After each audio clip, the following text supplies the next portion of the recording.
बद्दी के बंसती बाग स्थित Sun City apartment में रहने वाले लोगों ने सुविधाओं के अभाव में अपार्टमेंट संचालक के खिलाफ नारेबाजी की। लोगों का कहना है कि उन्होंने अपनी पूरे जीवन का पैसा यहां लगाया है और उन्हें जो वायदे करके फ्लैट बेचे थे वह मौके पर पूरे नहीं हो रहे हैं। सर, आई थिंक 2017 में कॉलोनी यहाँ डेवलप करके मार्केट में इन लोगों ने लाया कि इसमें ये फीचर्स हैं। इनके ब्राउचर्स में लंबे चौड़े लोग लुभावने फीचर्स थे। अगर वो फीचर्स देखा जाए तो बद्दी का ही नहीं, हिमाचल का नंबर 1 कॉलोनी होता, जो इन्होंने ब्राउचर्स में अपने या रेरा के वेबसाइट पे भी जो इन्होंने डिक्लेरेशन दिया है। लंबे अरसे तक हम लोगों ने इंतजार किया कि चलो अभी इनका प्रोसेस चल रहा है, अभी इनके सौदे बिक रहे हैं, अभी ये काम कर देंगे, अभी ये काम कर देंगे, अभी ये काम कर देंगे। इन बिटवीन हम लोगों ने व्हाट्सएप और मेल के माध्यम से इनके साथ पत्राचार करते रहे, लेकिन इनके कान पे जू नहीं रेंगे। लास्टली 4 मई 2023 को इनके पंचकुला स्थित सनसिटी परिक्रमा में जो इनका इधर का जोनल ऑफिस है, वहां हम लोग करीब 60-70 लोग इकट्ठा होकर के गए एंड दे कमिटेड कि कुछ 23 पॉइंट पे हमारी इनके साथ समझौता हुई कि 23 काम जो पेंडिंग है उसमें पार्क की मिट्टी उठा करके इन्होंने सड़क बना ली थी। आज पार्क नहीं है, अगर आप बरसात में आएंगे तो पार्क कम, तालाब ज्यादा होता है, जिसके कारण छोटे बच्चे हैं उन पे खतरे का ये होता है। पानी की इतनी किल्लत हो जाती है गर्मियों में कि टैंकर मंगाते लोग थक जाते हैं। बिजली जो अंडरग्राउंड केबलिंग है, प्रॉपर केबलिंग नहीं है, कहीं से कटी हुई है, कहीं से जब भी लोड पड़ता है पटाखे हो जाते हैं। इनके जो इस जोन को देखते हैं मिस्टर अश्वनी, उनके साथ हम लोगों ने अनेकों बार कॉल के थ्रू, व्हाट्सएप के थ्रू कनेक्ट करने की कोशिश की। एवरी टाइम ही अवॉइडिंग द कॉल्स, व्हाट्सएप, हर समय उनका इग्नोर। लास्टली आज फिर हम लोग इनके पंचकुला ऑफिस गए 9 महीने के बाद। 9 महीने के बाद इनके पंचकुला ऑफिस गए। No one can ready to pick the call. कोई भी इनका ऑफिसर फोन पिक करने को तैयार नहीं था। देन इनके HR head Gurgaon mister R K. Agarwal को हमने कॉल किया। आर.के. अग्रवाल ने बोला अश्वनी सोलन जा रहा है, सोलन से हम उसको बद्दी मूव कर रहे हैं, आप लोग बद्दी जाओ, साइड पे ही वो वेट करेगा। यहाँ हमारे कमेटी में एक महिला भी है, शैली मैम, इन्होंने बहुत रोकने की प्रयास की, बट वो हम लोगों के आने के पहले यहाँ से मूव आउट हो गए। एंड एवरी टाइम ही से हाँ काम हो जाएगा। इन बिटवीन ये लोग एनओसी लेंगे और भागने की तैयारी में है। ये कॉलोनी ऐसे ही खंडहर बना रह जाएगा। मोर देन 2000 फैमिलीज रह रही है। किसी दिन किसी के घर में चोरी हो रही है, किसी दिन किसी महिलाओं बच्चियां आज अपने आप को सुरक्षित नहीं महसूस करती हैं।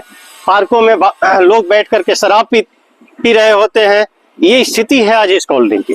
कम्युनिकेशन है जो 23 पॉइंट्स इनके साथ हमारे लिखित रूप से डिस्कस हुए थे, उसमें पहला ही पॉइंट था सुरक्षा, स्वच्छता। आज सुरक्षा के नाम पे आप इस पूरे कॉलोनी में घूम जाइए, इस गेट पे एक गार्ड शायद था, वो भी आज नहीं दिख रहा है।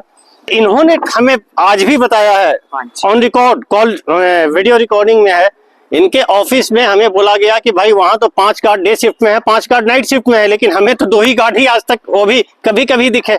सर, आज तक इनके आश्वासन पे हम लोग ये होते हैं कि चलो गवर्नमेंट बॉडीज को और जुडिशियरी को बाद में लाएंगे, भाईचारे के बीच अगर आपस में बातें हो जाएं तो सही है, लेकिन इनके कान पे जू नहीं रहेंगी। अब जा करके हम लीगली इनके साथ अच्छे से पत्राचार से लेकर हर BBNDA से लेकर तहसीलदार से लेकर हर जगह स्थानीय प्रशासन, हर लोगों को चिट्ठी देंगे। मैं शैली ठाकुर, मैं यहाँ पे B66 में रह रही हूँ। हमें यहाँ पे 2 साल हो गए रहते हुए, पर इतनी ज्यादा यहाँ पे प्रॉब्लम्स है तो उसको कितनों को गिनाएंगे तो पॉसिबल नहीं है सभी को गिनाना। पर मैं थोड़ी 2-4 चीजें मेन जो है, जो लेडीज के लिए रिगार्डिंग प्रॉब्लम्स है, मैं बता सकती हूँ कि यहाँ पे जितने भी, यहाँ पे हम लोग हिमाचल के ही रहने वाले हैं, पर हम बाकी जगह पे जहाँ पे हमारा हिमाचल है वो बहुत सिक्योर है, पर यहाँ पे जब हमने मकान लिया, यहाँ पे हमने रेंटल भी चढ़ा रखे हैं। हमारे यहाँ पे लड़कियां भी रहती हैं और वो इतनी इनसिक्योर है, यहाँ पे जॉब पे जाती हैं तो रात को आती हैं तो वो कहते हैं कि हमारे यहाँ आना ही मुश्किल हो जाता है अंदर, तो बाहर के लोग इतने अंदर आ जाते हैं सोसाइटी में, उनके लिए प्रॉब्लम इतनी क्रिएट करते हैं, तो वो कई लोग तो जॉब छोड़ के भी जा चुके हैं यहाँ से। तो वो इस मैटर पे बहुत इशू है। दूसरा है कि यहाँ पे सिक्योरिटी नहीं है लेडीज की। यहाँ पे जो सिक्योरिटी गार्ड कोई दिखता नहीं है सन सिटी में। हमने लिया था इसलिए कि हाँ अच्छी सोसाइटी होगी ताकि हम लोगों को सिक्योरिटी मिलेगी, हमारे बच्चे सेफ रहेंगे, बच्चे बड़े हैं हमारे, कि हाँ उन लोगों को भी सिक्योरिटी मैटर बहुत करता है। अगर सिक्योरिटी नहीं होगी तो फिर लेडीज के लिए बहुत प्रॉब्लम है, बाहर निकलना, आना जाना, सब चीजें करने, इंडिपेंडेंट हम लोग कैसे कर पाएंगे वो चीजें। एक सिक्योरिटी मैटर बहुत है। और चोरियां हो रही हैं दिन दहाड़े, यहाँ पे चोर आते हैं ले जाते हैं, किसी को पता ही नहीं है। सिक्योरिटी एक तो है ही इशू। दूसरा पानी का बहुत इशू है, इन्होंने कहा था पानी का नहीं, हमारे ब्लॉक्स में पानी नहीं आता, टैंकर मंगाते हैं गर्मियों में।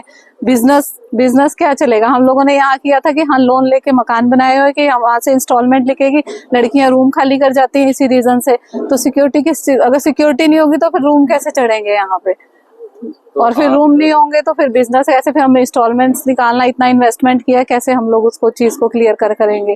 तो ये कहते हैं कि गवर्नमेंट यहाँ पे इन्वॉल्वमेंट दिखाए अपना, जो हमारी प्रॉब्लम्स है, सन सिटी की जो प्रॉब्लम्स है, इन चीजों को देखें, वो लोग आके इंटरवीन करें उस चीजों को। अगर हम लोग उनके पास जा रहे हैं उस चीज का सोल्यूशन निकाले, गवर्नमेंट इस चीज की तरफ ध्यान दे ताकि और भी लोग जो आ रहे हैं वो भी सुरक्षित महसूस करें और अपना बिजनेस जो भी है काम यहाँ पे डेवलप, और हिमाचल या बद्दी और भी डेवलप कर सके। चीज और चाहते हैं कि जो भी अगर ये एनओसीज ऐसी कॉलोनीज करती हैं, बड़ी कॉलोनीज बड़े लेवल पे करती हैं, तो गवर्नमेंट का इंटरफेरेंस जरूर होना चाहिए, उनकी तरफ से चेकिंग जरूर होनी चाहिए कि जो उन्होंने कमिटमेंट्स की हैं वो लोग पूरा कर रहे हैं नहीं कर रहे हैं। ऐसा आधे काम करते हैं, आधे कमिटमेंट्स पूरी करते हैं और वो निकल जाते हैं यहाँ से। बाद में सफर किसे करना पड़ता है, जिन लोगों ने इन्वेस्टमेंट की है, और वो लोग मजबूर हो जाते हैं उस चीज के लिए फंसने के लिए, और फिर वो लोग क्या करेंगे, उस चीज के लिए कोई सोल्यूशन नहीं बचता है उन लोगों के पास, मजबूर महसूस करते हैं अपने आप को।